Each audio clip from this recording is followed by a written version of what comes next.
Welcome back to Xylem learning. It's me Anuratna, നിങ്ങളുടെ സ്വന്തം അനുമിസ്സാണ്. Okay, മക്കളെ എല്ലാവരും നിങ്ങൾ എക്സാമിന് വേണ്ടിയിട്ട് നല്ല അടിപൊളിയായിട്ട് പ്രിപ്പയർ ചെയ്തുകൊണ്ടിരിക്കുകയായിരിക്കും. നമുക്കറിയാം നമ്മളെ എക്സാമിന് ഏറ്റവും ഇമ്പോർട്ടന്റ് ആയിട്ടുള്ള ഒരു ചാപ്റ്റർ തന്നെയാണ് നമ്മളെ റാഷണൽ നമ്പേഴ്സ് എന്നുള്ള ചാപ്റ്റർ അല്ലെ. ഈ ഒരു ചാപ്റ്ററിൽ വളരെ ഇമ്പോർട്ടന്റ് ആയിട്ട് നിങ്ങൾ പഠിക്കുന്ന നാല് കാര്യങ്ങളാണുള്ളത്. അത് അഡിഷനും അതേപോലെ തന്നെ സബ്സ്ട്രാക്ഷൻ, മൾട്ടിപ്ലിക്കേഷൻ, ഡിവിഷൻ, ആരുടെയൊക്കെ ഫ്രാക്ഷൻസിന്റെ അല്ലെ. റാഷണൽ നമ്പേഴ്സിന്റെ അഡീഷനും സബ്സ്ട്രാക്ഷനും മൾട്ടിപ്ലിക്കേഷനും ഡിവിഷനും ഒക്കെ നമ്മൾ ഈ ഒരു ചാപ്റ്ററിൽ നല്ല അടിപൊളിയായിട്ട് പഠിച്ചതാണ്. എല്ലാം കൂടെ ഒരു ചെറിയ സമയം കൊണ്ട് നമുക്ക് എന്ത് ചെയ്യാം, കുഞ്ഞു എക്സാമ്പിൾസ് ഒക്കെ വെച്ചിട്ടൊന്ന് നോക്കാം. അപ്പൊ നിങ്ങൾ എന്ത് ചെയ്യുക, ഓരോ പ്രോബ്ലം കൃത്യമായിട്ട് ചെയ്തിട്ട് അതിന്റെ ആൻസർ നമ്മളെ ചാറ്റ് ബോക്സിൽ ഒന്ന് അറിയിക്കണം. ഓക്കെ അല്ലേടാ? അപ്പൊ ആദ്യം തന്നെ നമ്മൾ ഒരു റാഷണൽ നമ്പർ ഇവിടെ ചൂസ് ചെയ്തിട്ടുണ്ട്. ആഡ് ചെയ്യുന്ന സമയത്ത് നിങ്ങൾക്ക് അറിയാം അല്ലെ, ഡിനോമിനേറ്റർ സെയിം ആവുന്ന കേസിൽ നമ്മൾ എന്ത് ചെയ്യാറുണ്ടായിരുന്നു? യെസ്, ആഡ് ചെയ്യാറുണ്ടായിരുന്നു. അപ്പൊ ഡിനോമിനേറ്റർ സെയിം ആണെന്ന് വെച്ചാല്, അപ്പൊ ഞാനൊരു എക്സാമ്പിൾ എടുക്കുവാണെങ്കിൽ ഇവിടെ -4/7 6/7 കൊണ്ട് ആഡ് ചെയ്തു. അപ്പൊ അവിടെ നമുക്കറിയാം അവിടെ എന്താണടാ, ഡിനോമിനേറ്റർ സെയിം ആണ്. അങ്ങനെയാണെങ്കിൽ നമ്മൾ എന്ത് ചെയ്യും, ആഡ് ചെയ്യുമ്പോൾ ഉത്തരത്തിൽ എന്തായാലും ഡിനോമിനേറ്റർ 6 അല്ലേ, ഇവിടെ ഡിനോമിനേറ്റർ 7 ആണ് അല്ലെ. ഓക്കെ, ഡിനോമിനേറ്റർ 7 തന്നെയായിരിക്കും. നമ്മൾ ആരെ മാത്രം ആഡ് ചെയ്താൽ മതി?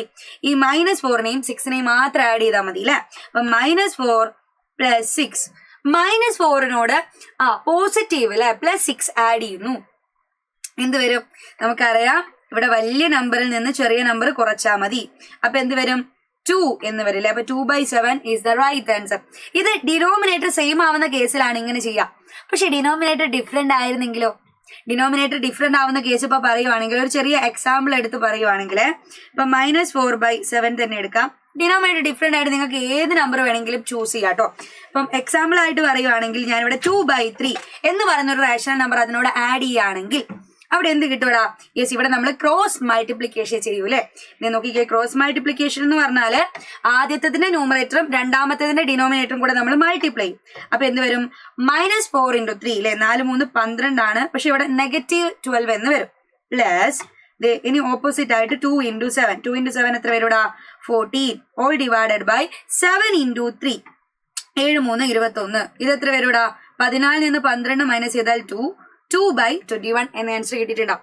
അപ്പൊ നമുക്ക് ഡിനോമിനേറ്റർ സെയിം അല്ലാത്ത കേസിൽ നമ്മൾ എന്ത് ചെയ്യും? ക്രോസ് മൾട്ടിപ്ലിക്കേഷൻ എടുക്കും.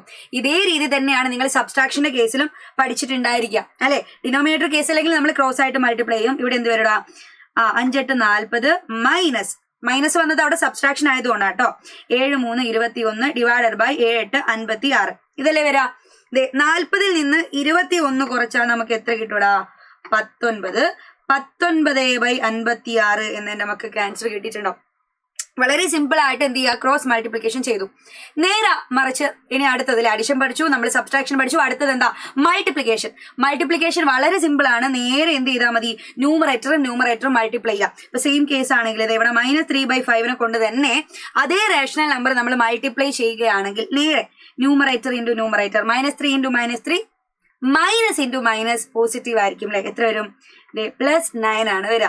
ഓൾ ഡിവൈഡഡ് ബൈ 5 × 5 എത്ര വരടാ? 25. അപ്പൊ 9/25 എന്ന ആൻസർ കിട്ടിയിട്ടുണ്ടാവും. വേറെ ഏതെങ്കിലും ഒരു നമ്പർ ചൂസ് ചെയ്തിട്ട് നമുക്ക് എന്ത് ചെയ്യാം, ഇവിടെ ചെയ്ത് നോക്കാം. ഏതെങ്കിലും ഒരു നമ്പർ എടുത്താൽ മതി കേട്ടോ.